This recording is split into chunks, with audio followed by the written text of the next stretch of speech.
రైతే రాజు అనే నినాదంతో ఆవిర్భవించిన రాష్ట్రీయ సమాజ్ పక్షాన్ని తెలంగాణలో బలోపేతం చేస్తామని ఆ పార్టీ జాతీయ అధ్యక్షుడు మహదేవ్ జీ శంకర్ అన్నారు.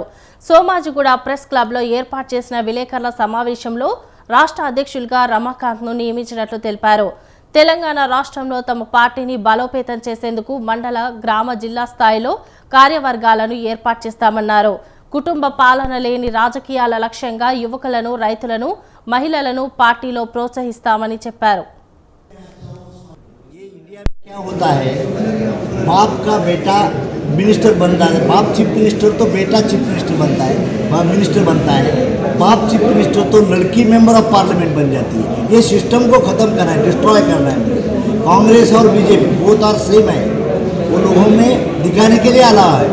और मैं तेलंगाना के किसानों के लिए मैं जैसा मुफ्त बिजली के बारे में केसीआर के वक्त हुआ था वो अच्छा हुआ था.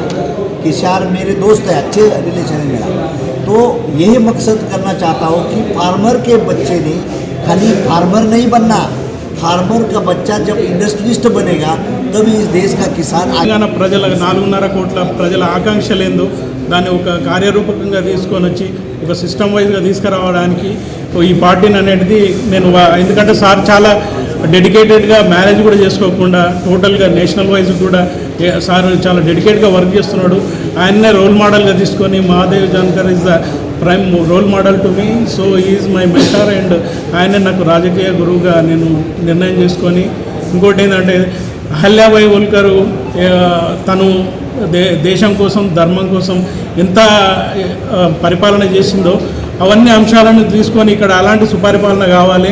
తెలంగాణ కూడా ఇప్పుడు నడుస్తున్నటువంటి రాజకీయాలకు కూడా కొత్త ప్రక్షాళన కావాలన్న ఉద్దేశంతో రాష్ట్రీయ సమాజ్ పక్షాన్ని నేను తీసుకురావడం జరిగిందండి.